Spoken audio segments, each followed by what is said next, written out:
Ryan तक हमने देख लिया है, अब रेयान का एडवांटेजेस देखते हैं। तो रेयान क्या होता है, it resembles silk in appear, silk in appear, ये अपीयरेंस में सिल्क की तरह ही होता है। आप देखते होंगे कि सिल्क कैसा दिखता है, ब्राइट, सिल्क जो होता है वो ब्राइट दिखता है, ब्राइट, ठीक है। तो ये सिल्क की तरह ही दिखता है, ठीक है। लेकिन ये किससे चीपर है, सिल्क से, सिल्क से लेकिन सस्ता है, कौन, रेयान, ठीक है। और इसको हम डाई भी कर सकते हैं, can be died in various colour, different colour में इसको हम डाई कर सकते हैं, यानी कि इसके कलर को हम चेंज कर सकते हैं, ठीक है।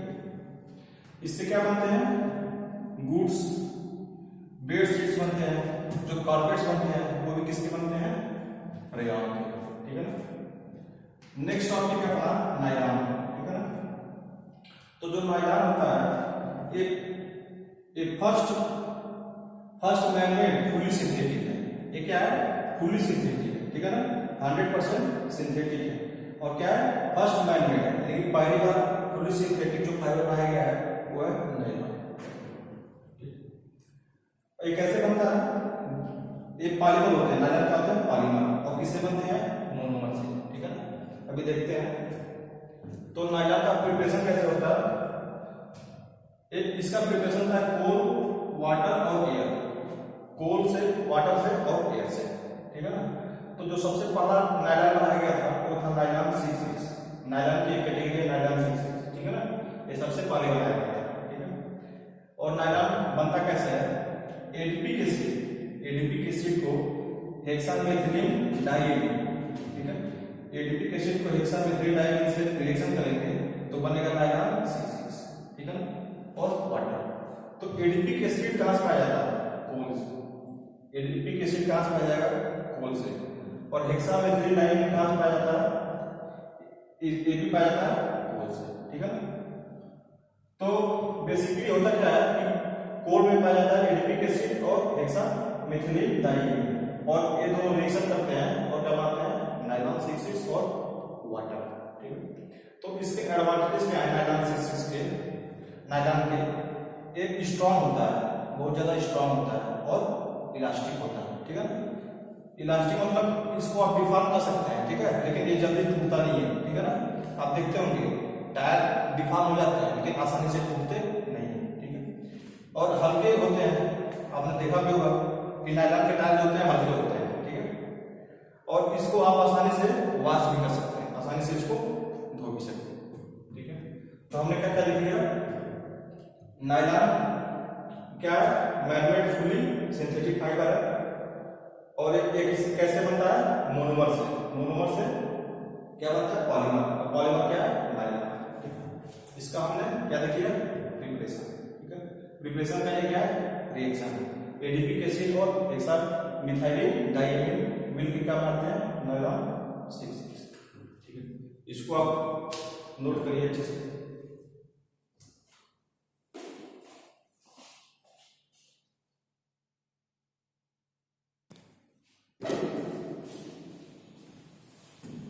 नेक्स्ट अपना देखते हैं एप्लीकेशन ऑफ नायलॉन, नायलॉन का एप्लीकेशन कहाँ कहाँ होता है, ठीक है। तो सबसे पहले एप्लीकेशन होता है नायलॉन का क्लॉथ्स बनाने में, कपड़े बनाने में, रोप्स बनाने में, टैंक बनाने में, बेल्ट बनाने में, बैग्स बनाने में और पैराशूट बनाने में, ठीक है। तो पैराशूट बनाने में हम नायलॉन 66 का यूज करते हैं, ठीक है। पैराशूट जो आप देखते हैं ना वो किससे बनता है, नायलॉन 66 से, ठीक है। नेक्स्ट टॉपिक है अपना पॉलिस्टर, ठीक है। तो पॉलिस्टर देखते हैं, ये भी क्या है, सिंथेटिक पॉलीमर। तो ये क्या होता है, प्योरली सिंथेटिक फाइबर होता है, प्योरली सिंथेटिक फाइबर, ये क्या होता है, प्योरली सिंथेटिक फाइबर होता है, ठीक है ना। और ये कैसे बनता है, ये जो पॉलीमर होता है कैसे बनता है, कंटेनिंग मल्टीपल यूनिट्स, इसका multiple unit linked by ester linkage, ये एस्टर लिंकेज से बनता है। जो पॉलिस्टर होता है वो एस्टर लिंकेज से बनता है। एस्टर जो होते हैं उनका एक ये जनरल फार्मूला है CR, C double bond O R क्या होता है, एल्काइल ग्रुप, ठीक है ना। तो COOR, ठीक है। जैसे कि एग्जांपल है इसका पॉलीइथाइलिन टेरेफ्थैलेट, ठीक है ना। तो कैसे बनता है, ये क्या है, मोनोमर, इसके बहुत सारे मॉलिक्यूल ऐड होंगे यानी n टाइम्स, और क्या बन जाएगा, पॉलीमर यानी कि पॉलीएस्टर, ठीक है। देखते हैं, तो इसका यूज कर सकते हैं हम पॉलीकॉटन बनाने में, ठीक है। तो पॉलिएस्टर को अगर कॉटन के साथ ऐड कर देंगे, कॉटन और पॉलिएस्टर को ऐड कर देंगे तो बन जाता है पॉलीकॉटन। ये भी क्या होता है, कपड़े के लिए यूज होता है, ठीक। तो इसका प्रिपरेशन देखते हैं, प्रिपरेशन ऑफ पॉलिएस्टर प्रिपरेशन, ठीक है। तो पॉलिएस्टर ऑप्टेन कैसे होता है, ये ऑप्टेन होता है कोल, एयर, वाटर और पेट्रोलियम से, ठीक है। इन चीजों का यूज करके हम बनाते हैं क्या, पॉलिएस्टर, ठीक है। तो देखिए ये बनता कैसे है, डाइमिथाइल, ये हम देख रहे हैं किसको, पॉलिएस्टर, ठीक है। तो ये बनता है डाइमिथाइल टेरेफ्थैलेट, डाइमिथाइल टेरेफ्थैलेट को ऐड करेंगे किसके साथ, इथिलीन ग्लाइकॉल, ठीक है। डाइमिथाइल टेरेफ्थैलेट को इथिलीन ग्लाइकॉल के साथ रिएक्शन कराएंगे तो बनेगा मोनोमर अल्कोहल, ठीक है। अब इसका यूज करेंगे हम, इसका यूज करेंगे और इसके साथ रिएक्शन कराएंगे टेरेफ्थैलिक एसिड का, इसका टेरेफ्थैलिक एसिड का, ठीक है ना। तो एक स्टेप 1 है, स्टेप 1, ये 2 स्टेप में रिएक्शन है, ये क्या है, स्टेप 2, ठीक है। तो जो ये मोनोमर अल्कोहल बनता है उसका रिएक्शन कराते हैं टेरेफ्थैलिक एसिड से, ठीक है। तो क्या बन जाता है, पॉलीएस्टर। कौन सा पॉलीएस्टर, पॉलीइथाइलिन टेरेफ्थैलेट, ठीक है। तो ये अपना क्या हो गया, केमिकल रिएक्शन। इन सब का केमिकल फार्मूला भी होता है, वो आपके लिए यूजफुल नहीं उतना, लेकिन मैं आपको दे रहा हूं अभी, तो पहले आप इसको नोट कर लीजिए अच्छे से।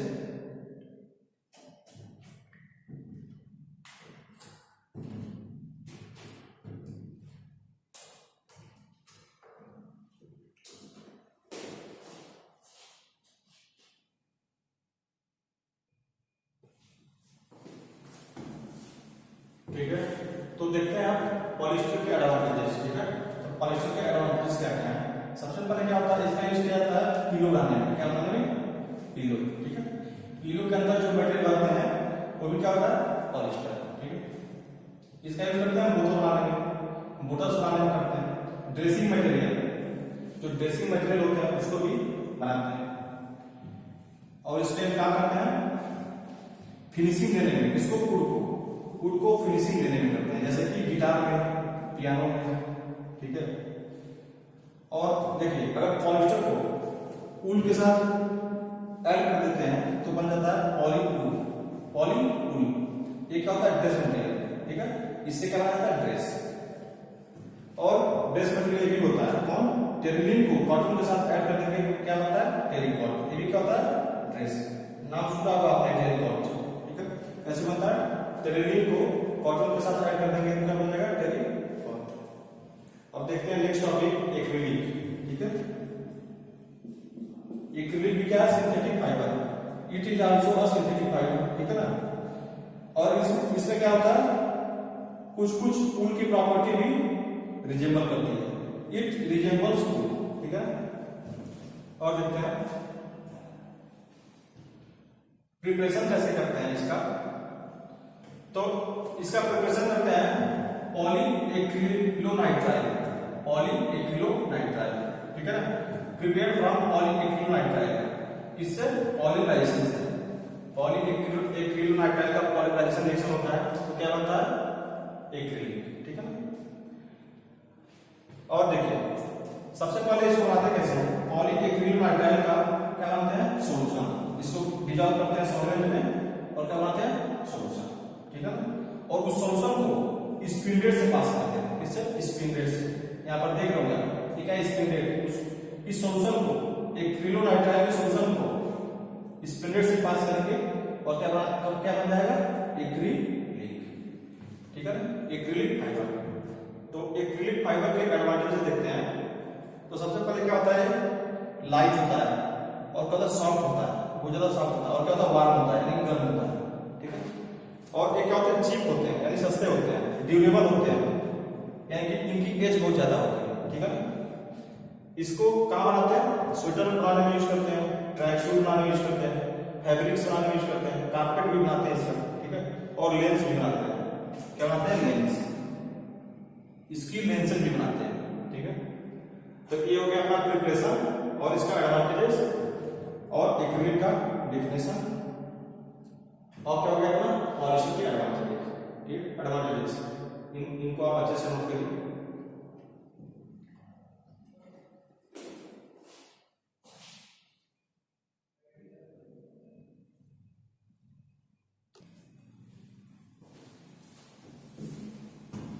तो देखते हैं अब common characteristic of synthetic fibre.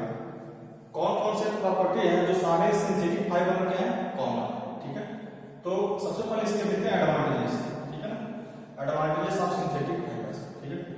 तो ये लेस एक्सपेंसिव होता है। क्या होता है? लेस एक्सपेंसिव, यानी कि सस्ता होता है, ठीक है। स्ट्रांग होता है और इलास्टिक होता है। स्ट्रांग भी होता है फाइबर, इलास्टिक होता है सिंथेटिक फाइबर, ठीक है। इजी टू मेंटेन, इसको मेंटेन करना इजी होता है, ठीक है, और ड्यूरेबल होता है। ड्यूरेबल मतलब ज्यादा टाइम तक टिकता है, ठीक है, यानी टिकाऊ होता है। डिसएडवांटेजेस देखते हैं सिंथेटिक फाइबर के।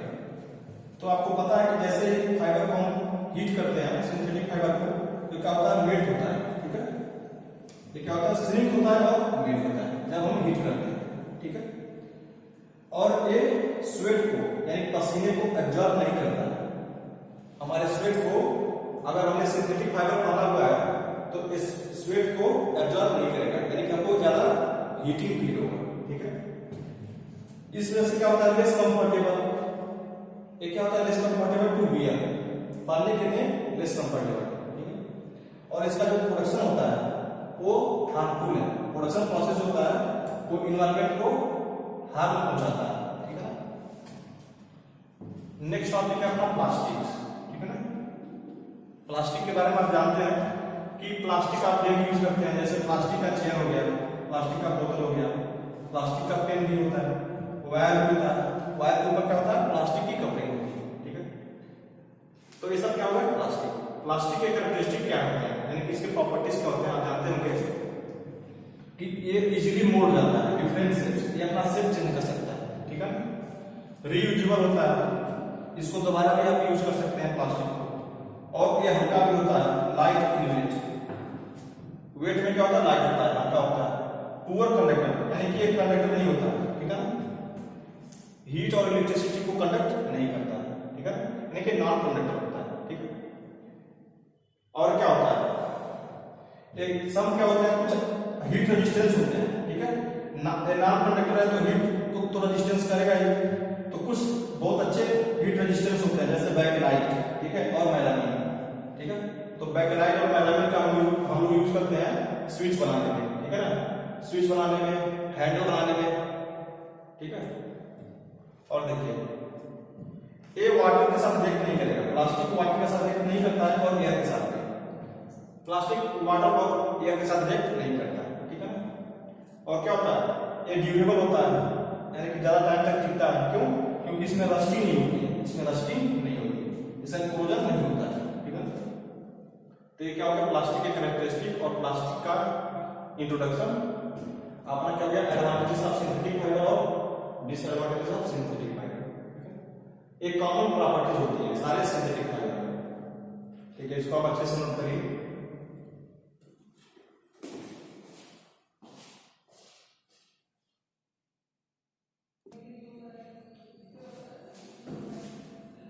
अब देखने वाले हैं हम टाइप्स ऑफ प्लास्टिक, ठीक है। कितने टाइप के प्लास्टिक होते हैं? तो आप जानते हैं दो टाइप के प्लास्टिक होते हैं, थर्मोप्लास्टिक और थर्मोसेटिंग प्लास्टिक, ठीक है। नाम में लिख रहा है, यहाँ पर नाम में डिफरेंस है, यहाँ पर थर्मो है, यहाँ पर थर्मोसेटिंग है, थर्मोसेटिंग प्लास्टिक, ठीक है। तो सबसे पहले देखते हैं थर्मोप्लास्टिक, ठीक है।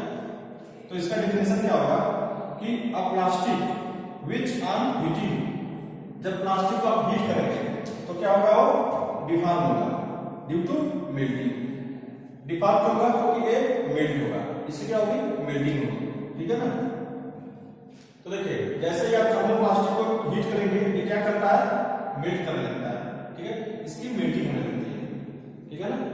और देखिए इसका चेंज आप इसका जो शेप है, यानी कि जो थर्मोप्लास्टिक का जो शेप है वो आप इजीली चेंज कर सकते हैं, ठीक है ना। एनी अदर शेप में, एक शेप से दूसरे शेप में आप इसके शेप को चेंज कर सकते हैं, ठीक है ना। और इसको आप इजीली बेंड कर सकते हैं, इसको आप इजीली बेंड भी कर सकते हैं, मोड़ सकते हैं, ठीक है ना। तो इसको एग्जांपल देते हैं इसका। पॉलीथीन हो गया, पॉलीइथाइलिन नाम सुना होगा आपने, और पीवीसी हो गया, पॉलीविनाइल क्लोराइड, इसका फुल फॉर्म है पॉलीविनाइल क्लोराइड, ठीक है। ये क्या होगा, तो एग्जांपल होगा किसके, थर्मोप्लास्टिक, ठीक है।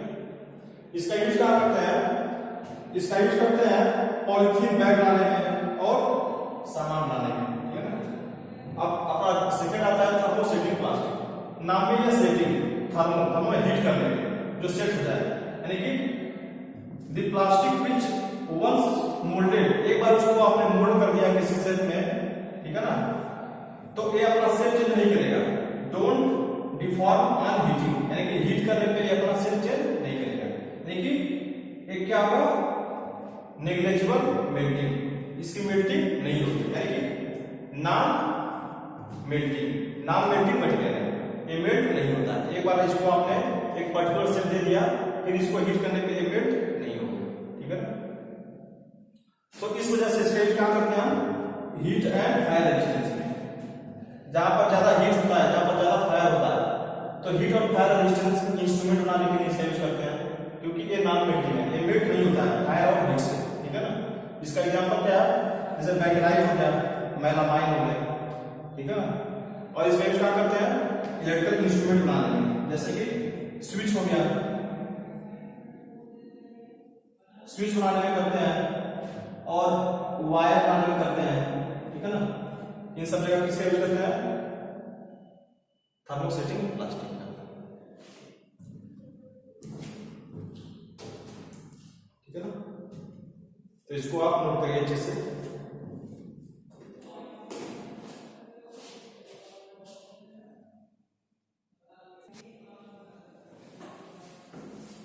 तो देखते हैं कि प्लास्टिक और इन्वायरमेंट का क्या रिलेशन है, ठीक है। प्लास्टिक इन्वायरमेंट पे क्या इफेक्ट करने वाला है, इसको देखते हैं।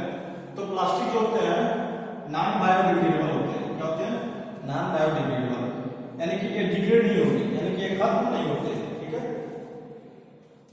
किसमें, नॉन हार्मफुल सब्सटेंस है, ठीक है ना। तो टाइप ऑफ सॉलिड कितने टाइप हो सकते हैं, on the basis of degradation के हिसाब से कितने टाइप के सॉलिड हो सकते हैं, या तो बायोडिग्रेडेबल होगा, ठीक है, या तो नॉन बायोडिग्रेडेबल होगा, या तो डिग्रेड हो जाएगा या तो डिग्रेड नहीं होगा, ठीक है।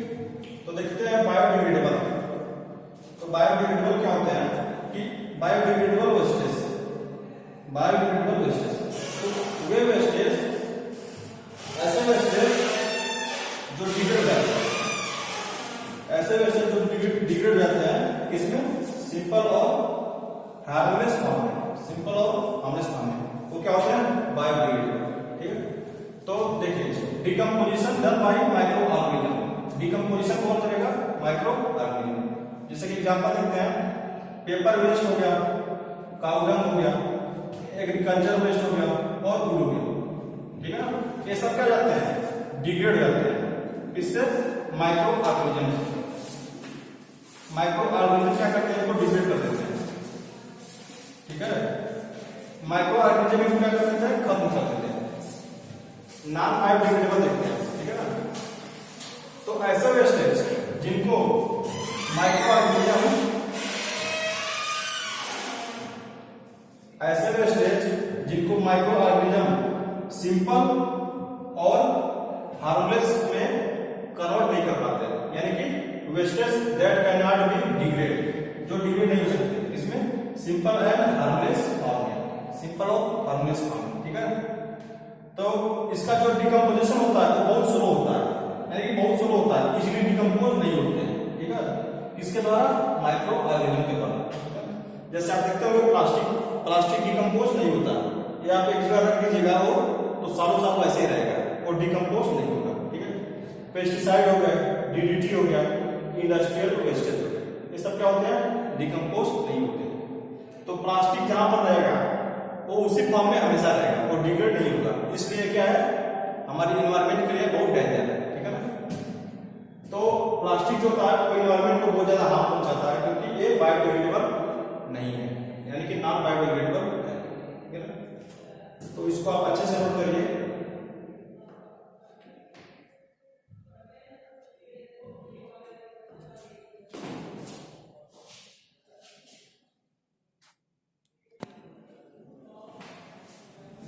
ठीक है, नेक्स्ट टॉपिक है अपना रिड्यूस, रिसाइकल एंड रीयूज, ठीक है। रिड्यूस, रिसाइकल एंड रीयूज, ठीक है ना। तो हमको अपना एनवायरनमेंट सेव करने के लिए क्या करना होगा, नॉन बायोडिग्रेडेबल जो है, ठीक है, जो नॉन बायोडिग्रेडेबल वेस्टेज है, ठीक है, उनको क्या करना होगा, रिड्यूस, रिसाइकल और रीयूज, मतलब 3 R's, 3 R's। कौन कौन 3 R है, R, रिड्यूस, रिसाइकल और रीयूज, ठीक है। तो इनका यूज करके हम नॉन बायोडिग्रेडेबल वेस्ट को क्या कर सकते हैं, हैंडल कर सकते हैं, ताकि हमारा जो एनवायरनमेंट है उसको हम सेव कर पाए। जैसे कि देखिए, रिड्यूस मतलब जो अननेसेसरी प्लास्टिक्स हैं, ठीक है, उनको हमको रिड्यूस करना है, उनको क्या करना है, रिड्यूस करना है, यानी कम से कम यूज करना है, यूज ही कम करना है, ठीक है। और मान लीजिए आपने उसको जो यूज कर रहे हैं प्लास्टिक, उस प्लास्टिक को बार बार सेम प्लास्टिक को यूज करिए। जैसे कि recycle means the plastic I non biodegradable, and BT मतलब नॉन बायोडिग्रेडेबल, ठीक है।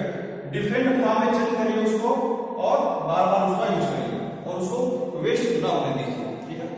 यानी कि एक ही प्लास्टिक को बार बार उसका फॉर्म चेंज करिए और उसको यूज करते रहिए। जैसे कि देखिए, और थर्ड है रीयूज, मतलब सेम प्लास्टिक को बार बार यूज करना, सेम प्लास्टिक को आप बार बार यूज करिए। जैसे देखिए, आप पॉलिथीन में लाते हैं सब्जी, वेजिटेबल लाते हैं पॉलिथीन में, तो उस पॉलिथीन क्या करिए, आप कम से कम पॉलिथीन यूज करिए, यानी कि उसका यूज क्या करिए, रिड्यूस करिए, ठीक है। तो रिसाइकल यानी कि उसी पॉलिथीन को अगर किसी और फॉर्म में चेंज करके फिर आप उसको यूज कर सकते हैं, ठीक है, और इसको वेस्ट ना होने दीजिए। और रीयूज मतलब सेम पॉलिथीन को आप बार बार ले जाइए मार्केट और उसी पॉलिथीन में आप क्या लाइए, वेजिटेबल, यानी कि जो नया प्लास्टिक है वो आपके घर में नहीं आना चाहिए। तो सेम पॉलिथीन को आप बार बार ले जा सकते हैं और उसमें वेजिटेबल ला सकते हैं ना। तो इसका मतलब ये हो गया, उसको रीयूज आप कर रहे हैं, बार बार यूज कर रहे हैं, ठीक है।